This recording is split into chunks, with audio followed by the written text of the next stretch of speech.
They laughed when my wife made a slideshow of my failures at my 62nd birthday. 20 people. A projector screen. Jokes about how I couldn't even reheat leftovers. I stood there silent. Didn't argue. Didn't defend myself. I just smiled and left. 4 years later, she saw my face in a magazine. Her hand shook. No, it can't be. But it was. And by then, I'd already taken everything she thought she built alone. My name is Vernon Aldrich. I'm 62 years old, and on my birthday last October, my wife Brenda threw me a party I'll never forget. Not the good kind of never forget. The kind that sits in your chest like a stone. She rented the back room of the Pines, our local country club. Just a small dinner with friends. She told me that morning while I was fixing the garbage disposal she'd been complaining about for weeks. I should have known something was off when she smiled too wide, touched my shoulder too gently. Brenda wasn't the gentle type anymore. I walked into that room at 7:30 sharp. 20 people jumped up and yelled surprise. And my stomach dropped before my brain could catch up. There were balloons everywhere, and I'm talking the cheap kind, with my face poorly photoshopped onto a sleeping turtle. A banner read, "Happy birthday to the world's okayest husband." Okay. Not great. Not good. Okayest. Then the lights dimmed. A projector screen lit up behind the head table. Bold red letters appeared. Life lessons for my lazy husband. A survival guide. My wife, Brenda, stepped up to the microphone like she was hosting the Oscars. She wore that red dress, the one she bought for her work Christmas party last year, but never wore around me. Her co-workers were there. Her book club friends. People I'd grilled steaks for at summer barbecues. They all had drinks in their hands and smiles on their faces. The first slide appeared. A photo of me asleep on the couch, mouth open, TV remote still in my hand. The caption read, "This is how he prepares for important meetings." Laughter rippled through the room. Brenda grinned into the mic. "Now, don't get me wrong," Brenda said, her voice sugary and sharp. "Vernon has many talents. Sleeping is just his most developed one." More laughter. I stood near the door, hands in my pockets, and didn't move. Didn't smile. Didn't react. The second slide was worse. A blurry shot of me at the stove, staring at the microwave. Caption, "His idea of cooking, intimidating leftovers until they reheat themselves." Her book club friends were cackling now. One woman, Sharon, actually wiped tears from her eyes. My stepdaughter Bethany, who I'd helped move into her dorm just 2 months ago, snorted loudly when the next slide appeared. It was a video clip. Me, trying to assemble a bookshelf from some flat-pack furniture store. I was muttering, "Why don't these instructions have words?" And Brenda had looped it 3 times. With a laugh track. I stood there like a statue. My face didn't move. Inside, something shut off. Quietly. Permanently. Brenda leaned into the mic and said, "Don't worry, folks. He's housebroken." Mostly. The room erupted. I should have walked out. But I didn't. I stayed until the slideshow ended. Until the cake was cut. Until people came up and patted my shoulder and said things like, "You're a good sport, Vern. And she really got you good." Brenda kissed my cheek for the cameras. I tilted my head back. Her lips landed on air. She laughed. "Oh, don't be dramatic, honey." Then she whispered, low enough that only I could hear, "It's just a joke. Lighten up." That's when I knew. She wasn't cruel because she hated me. She was cruel because she believed I'd never leave. I didn't make a scene that night. Didn't yell, or break dishes, or storm out like some wounded animal. That's not how you survive in a war zone. You go quiet. You observe. You plan. When we got home, Brenda was still riding high on the attention. She scrolled through her phone, giggling at comments on the photos she'd already posted. "Look at this one," she said, holding up her screen. "Sharon said you were such a good sport. See? Everyone loved it." I nodded, said nothing, kissed her forehead, and went to the bedroom. She called after me. Her voice, Brenda said, "You're not mad, are you?" I turned back. "No," I replied. "Just tired." That seemed to satisfy her.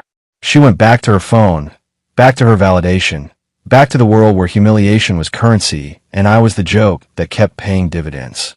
But I wasn't tired. I was done. While she slept, I sat in the living room with the lights off. The house was silent except for the hum of the refrigerator and the occasional creak of old wood settling.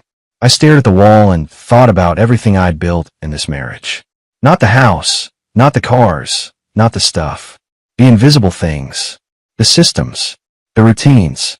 The infrastructure that kept her life running smooth while she thought I was doing nothing. I'd spent 3 years preparing for this moment. Not consciously at first, but after enough small humiliations, enough dismissive comments, enough nights where I realized I was a convenience rather than a companion, I'd started building exits. Quiet ones. Legal ones. Irreversible ones. The next morning, I woke before dawn. Made coffee. Black. No sugar. Brenda wouldn't be up for another 2 hours. I packed a single duffel bag. 2 changes of clothes. A thermos. A notebook. And a flash drive I'd been updating for months. I left my wedding ring on the kitchen counter, right next to her laptop. The same laptop she'd used to create that slideshow. I didn't leave a note. Notes could be argued with. Silence couldn't. I walked out the front door at 6:15. The air was cold and sharp, the kind that clears your head and reminds you you're still alive. I didn't look back. Not at the house, not at the street, not at the life I'd spent 2 decades building. 3 miles down the road, I stopped at a gas station and used the payphone. Yes, they still exist. I called a number I'd memorized months ago. A man answered on the second ring. "It's time," I said. He replied, "Understood.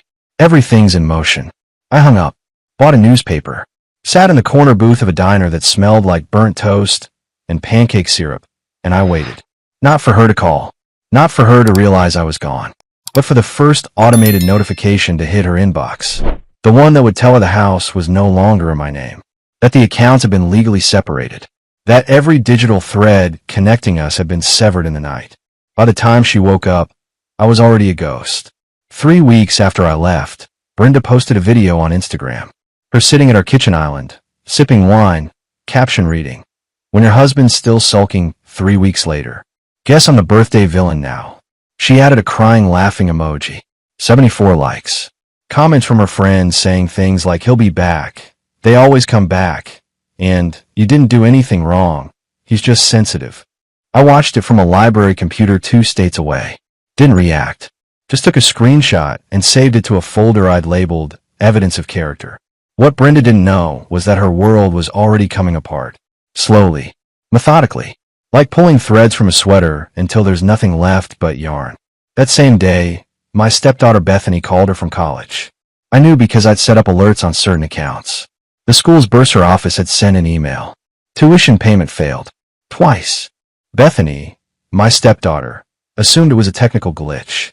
She told her mother, Brenda, "Mom, something's wrong with the school account. Can you check it?" Brenda logged in. Or tried to. Access denied. Password changed. Recovery email, no longer valid.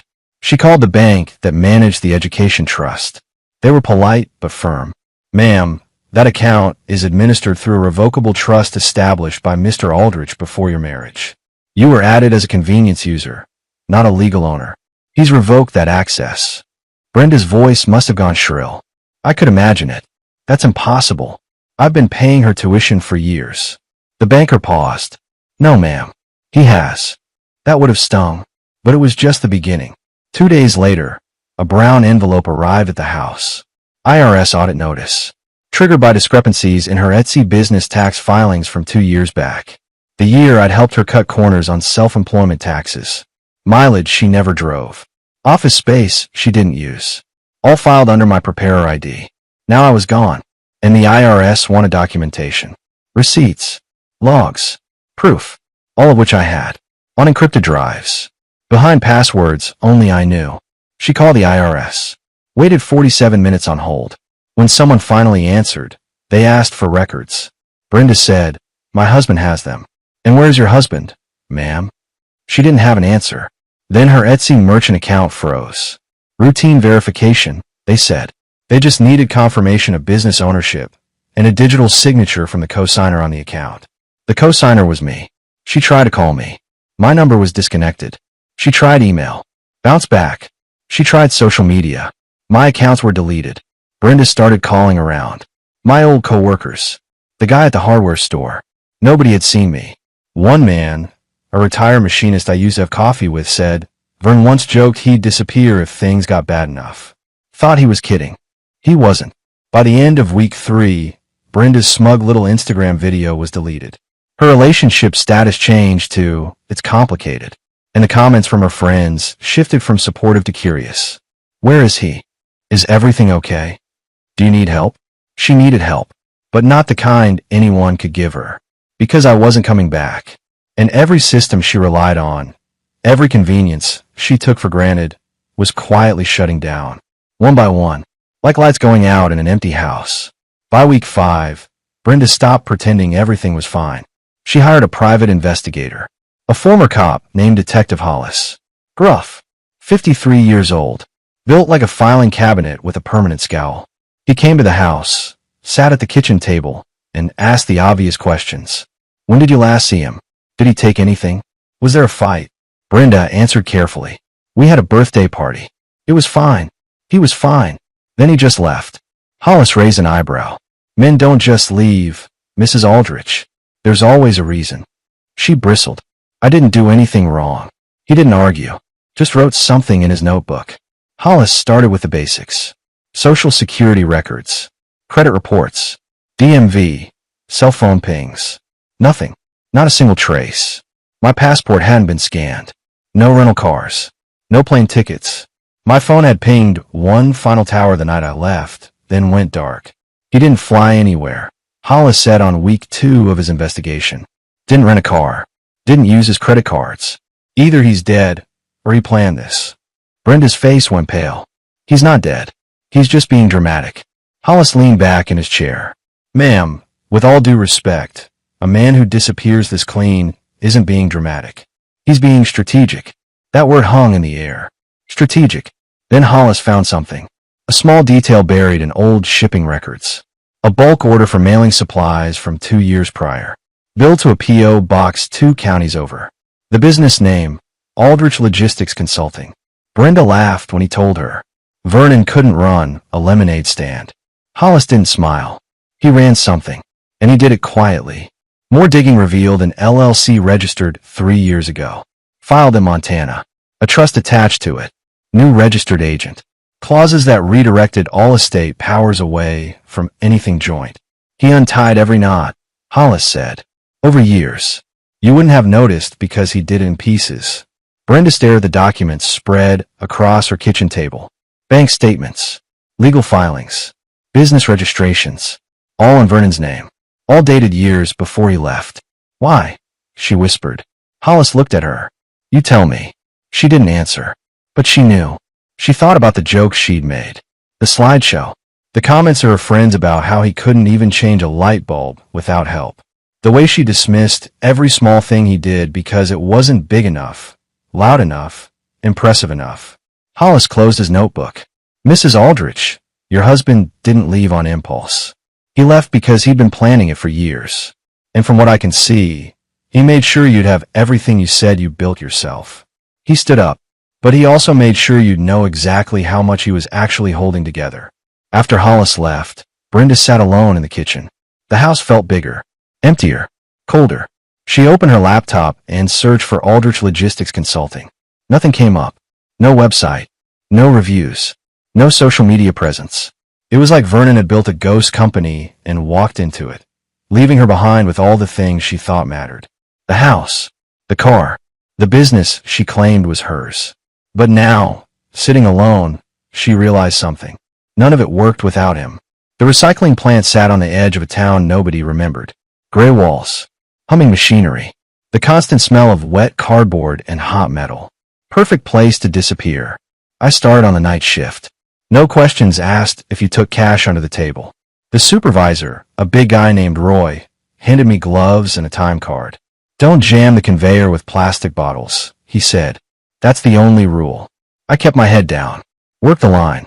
Sorted trash from 8 at night until 4 in the morning. Slept in a rented room above a tackle shop that smelled like fish guts and mildew. It wasn't pretty, but it was mine.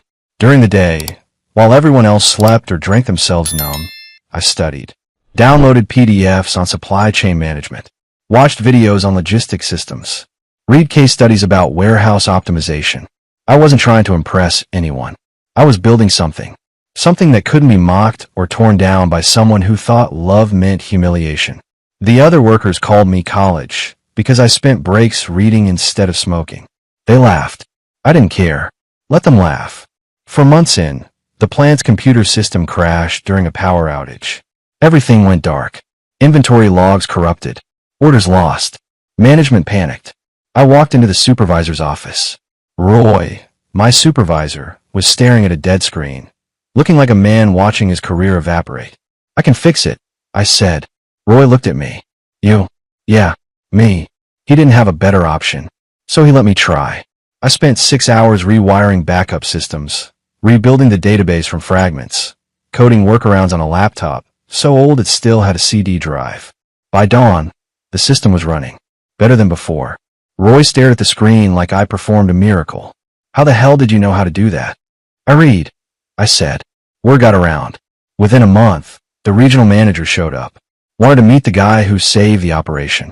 I sat across from him in a windowless office and he said, "We could use someone like you full-time. Day shift. Better pay." I shook my head. I work better at night. He frowned. Why? Because nobody asks questions at night. He didn't push. But he came back a month later with a different offer. We need someone to audit our other facilities. Consultant work. You be independent. Work your own hours. I leaned back. I need in writing. Through my company. He blinked. You have a company? I do now.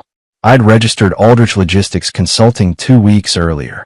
Cost me $85 in an afternoon at the library. Different name on the paperwork. Different tax ID. Clean slate. By the end of year 1, I wasn't scrubbing conveyor belts anymore. I was sitting in borrowed offices, redesigning inventory systems for facilities across 3 states. Getting paid more in a month than I used to make in 6. And nobody knew who I used to be. Nobody knew about the slideshow, the jokes, the humiliation. They just knew I got results. And in business, that's the only thing that matters. I hadn't spoken to my son Dale in 4 years. Not because we fought, because after my second marriage, he drifted. Said Brenda made him feel like an outsider in my life. I didn't push back hard enough. That's a regret I carry. But 3 months after I left, he found me. I was sitting in a diner outside Pittsburgh, going over blueprints for a distribution center, when someone slid into the booth across from me. I looked up, and there he was. Dale, 38 years old, broader in the shoulders than I remembered, graying at the temples like me. Hey Dad, Dale said. I set down my pen. How'd you find me? Dale smiled. You helped me set up an LLC when I started my business, remember? I know how the system works. Track your filings. Smart kid. Always was. We sat in silence for a moment. Then Dale said, Mom told me you left. By mom, he meant his actual mother. My first wife. We divorced when he was 12, but we stayed civil. I did, I replied. Good, Dale said. I was wondering when you'd finally walk away from that woman. I raised an eyebrow. You didn't like Brenda. Nobody did, Dad. Except you. And even you didn't. Not really. You just stayed because you thought it was the right thing to do. He wasn't wrong. Dale leaned forward. I heard about the party. Bethany posted clips online before Brenda made her take them down. I saw what she did to you. My jaw tightened. I didn't want to talk about it. Dad, Dale said, his voice firm. You don't owe her anything. You gave her 20 years. She gave you a punchline. I looked at him. Really looked at him. My son. The one I should have fought harder to keep close. I'm sorry, I said, for letting her push you out. Dale shook his head. You didn't let her. I left because I couldn't watch what she was doing to you. But I should have said something. Should have told you to leave years ago. We talked for 2 hours. About his business. His life. His wife and 2 kids I barely knew. He showed me pictures. Invited me to visit. Said his door was always open. Before he left, Dale put a hand on my shoulder. Whatever you're building now, Dad, I'm proud of you. And if you need help, call me. I nodded. Couldn't speak. Didn't trust my voice. After he walked out, I sat there staring at my coffee. For the first time in years, I didn't feel like I was alone. I had my son back. And that was worth more than anything Brenda ever gave me. Year 3 after I left, things were moving fast. Aldrich Logistics had clients in 7 states. I wasn't wealthy, but I was comfortable. More importantly, I was free. Then I got a call from an old colleague. His name was Tim Osgood, and we'd worked together at my previous job before Brenda convinced me to quit and take something less demanding. Tim had moved up in the world. Now he was VP of operations for a mid-sized distribution company. Vern, Tim said over the phone. I need someone who can unfry our entire supply chain. Heard you were the guy. Where'd you hear that? I asked. From Gerald at Pembroke Industries. Said you turned his operation around in 18 months. That true? It's true, I replied. Good. I'm offering you a 6-month contract. Full audit. Total redesign if needed. Name your price. I named it. He didn't blink. What Tim didn't tell me until later was that his company had recently acquired a smaller firm. One that Brenda's real estate office had connections with. Small world getting smaller. I flew into Cleveland on a Tuesday. Rented a car. Checked into a hotel under my business name. The first day of work, I walked into the conference room and started laying out the problems I'd already identified from the data they'd sent me. Inventory mismanagement. Shipping delays. Vendor contracts that hadn't been reviewed in 5 years. I had solutions for all of it. The executives listened. Took notes. Asked questions. For the first time in my life, people weren't just hearing me. They were respecting me. One of the junior analysts, a sharp woman named Monica, approached me after the meeting. Mr. Aldrich, Monica said, I've been trying to tell them about these issues for 2 years. They never listened until you said it. Then you did the hard work. I replied. I just knew how to sell it. She smiled. Still, thank you. Over the next 3 months, I rebuilt their entire logistics framework. Cut costs by 30%. Reduced shipping times by half. The board was thrilled. Tim pulled me aside one day. Vern, I don't know where you've been hiding, but you're wasted as a consultant. Come work for us full-time. I shook my head. I like being independent. Fair enough. But when you're ready to take on something bigger, call me. What I didn't know was that someone had been watching. A journalist. Young guy, maybe 30, named Ryan Fletcher. He was working on a piece about under-the-radar business success stories. People who built empires without social media. Without press releases. Just results. He reached out through my business email. Mr. Aldrich, I'd like to interview you for a feature. Won't take long. I almost said no, but something made me agree. We met at a quiet restaurant. He asked about my background, my company, my philosophy. I kept it simple. I don't believe in noise. I believe in solving problems. That's all. He scribbled notes. And before this, what were you doing? I paused, learning what not to do. The article came out 2 months later. It wasn't front page, just a feature in a regional business magazine. But it had my photo, a professional headshot I'd had taken specifically for this. Suit and tie. No smile. Just steady eyes and a clean background. The headline read, Vernon Aldrich, the strategist who works in silence. I didn't think much of it. Just another piece of press. Good for business. But I should have known. In a world connected by screens and search engines, nothing stays hidden forever. Brenda was at the dentist. Routine cleaning. 3rd reschedule this year because she kept putting it off. The receptionist finally guilted her into showing up. The waiting room was cold. Vinyl chairs. Outdated magazines stacked on a scratched coffee table. She grabbed one without looking. Some business publication. Flipped through absently. Then she stopped. The photo hit her first. A full-page spread. A man in a dark suit, standing with his arms crossed, looking directly at the camera. The lighting was professional. The expression was controlled. Confident. It was me. Her hand started shaking. The magazine slipped from her fingers, hit the floor with a thud. Another patient glanced over. Brenda forced a smile, picked it up, flipped back to the page. The headline, Vernon Aldrich, the strategist who works in silence. She read the first paragraph, then the second, then the whole article, her breath getting shorter with every line. It described a man who'd emerged from nowhere 3 years ago, who'd quietly turned failing logistics operations into profitable machines, who worked without fanfare, without social media, without needing validation. Just results. The article quoted several executives. All of them said the same thing. When Vernon speaks, you listen. Brenda stared at the photo. At my face. Older, yes. But not weaker. Sharper. Colder. Like something inside me had calcified into steel. Her hand shook as she turned the page. There was another photo. Me standing at the head of a conference table, pointing at a chart while a room full of executives leaned in, listening. She remembered those same charts scattered across our living room coffee table. How she used to roll her eyes and say, "Can you move your little project? My book club's coming over." I always move them. always retreated to the garage, the basement, anywhere she didn't have to see me working. The receptionist called her name. Brenda didn't move, just kept staring at the page. At the bottom of the article was a quote attributed to me. "You don't need to be loud to be powerful. You just need to outlast the noise." She read it 3 times. Each time, it felt like a blade sliding between her ribs. She stood abruptly, told the receptionist she needed to reschedule. Again, walked out to her car, and sat behind the wheel, gripping the magazine so hard the pages crumpled. She opened her phone, searched my name, found the article online, read it again, then searched for Aldrich Logistics Consulting. One result, a bare-bones website. No photos, no contact form, just a single line, private consulting, referral only. She tried calling the number listed. It rang twice, then went to a generic voicemail.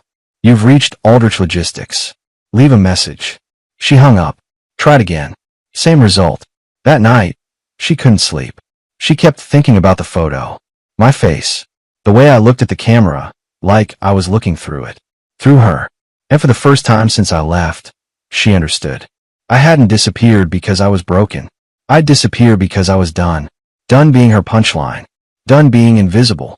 I'd walked away and built something she could never touch, never mock, never diminish. And now, staring at my face in that magazine, she realized something that made her stomach turn. I hadn't needed her. I'd never needed her. I'd just been kind enough to let her believe I did.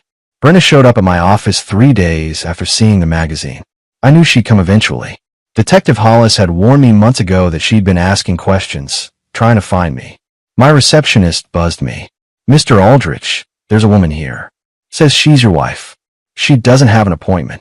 I leaned back in my chair. "Tell her I'm in a meeting."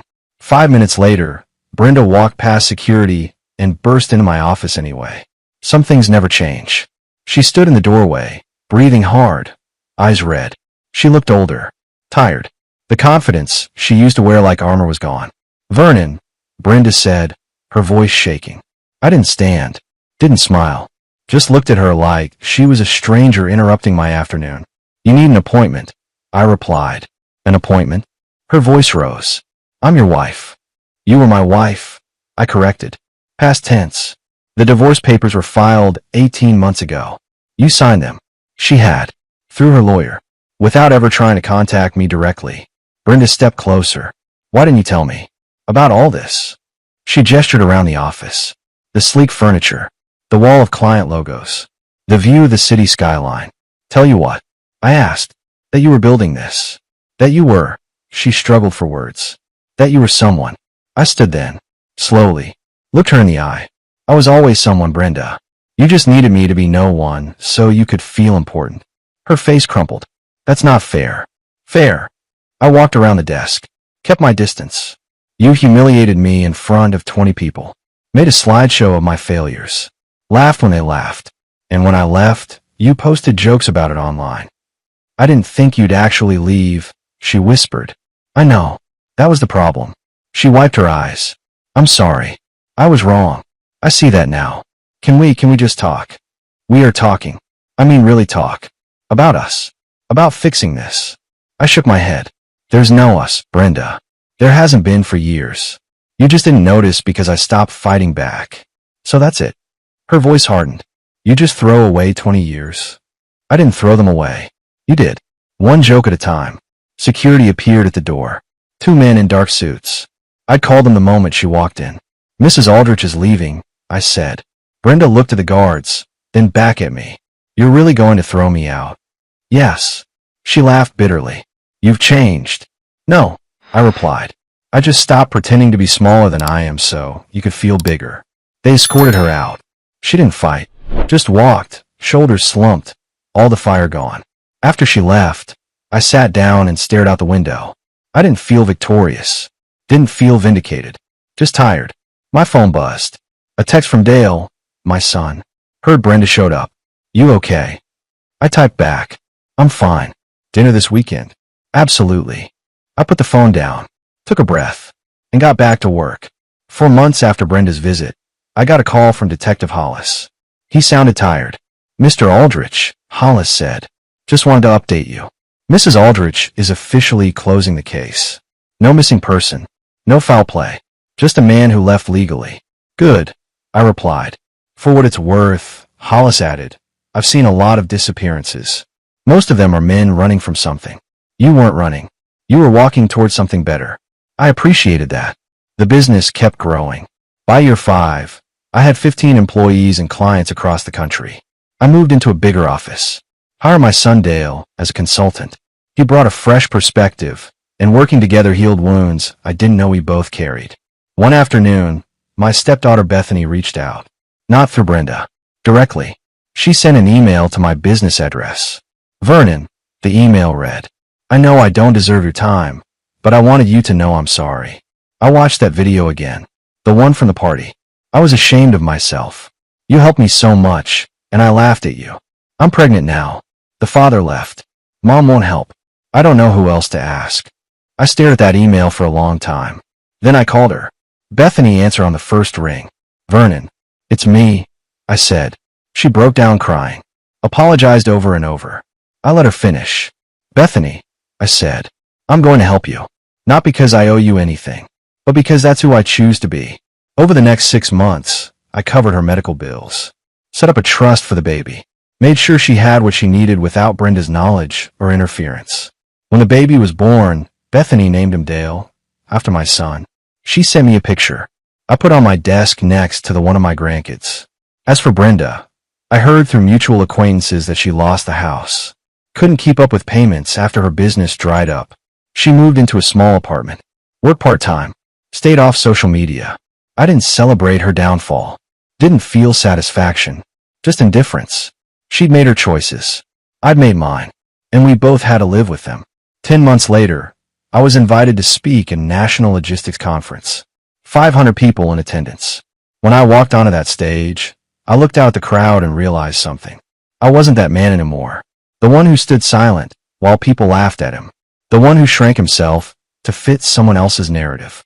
I was Vernon Aldrich, strategist, consultant, father, grandfather, and nobody, ever again, would make me feel small. I started my speech the way I'd started this journey, with the truth. My name is Vernon Aldrich. 5 years ago, I walked away from a life where I was invisible. Today, I'm standing in front of you because I refused to stay that way. The room went silent. Then someone started clapping. Then another. Then the entire audience stood. Not because I conquered anything dramatic, but because they understood. We all knew what it felt like to be underestimated. And we all knew what it took to prove them wrong. After the speech, a young man approached me. Mid-20s. Nervous. Mr. Aldrich, he said. My wife doesn't respect me. Makes jokes. Tears me down. I don't know what to do. I looked at him. Saw myself 5 years ago. You know what to do, I said. You're just afraid to do it. He nodded. Walked away. I hoped he'd find his courage. I never saw Brenda again. Never looked back. Never wondered what if. Because the best revenge isn't cruelty. It's peace. And I finally had mine.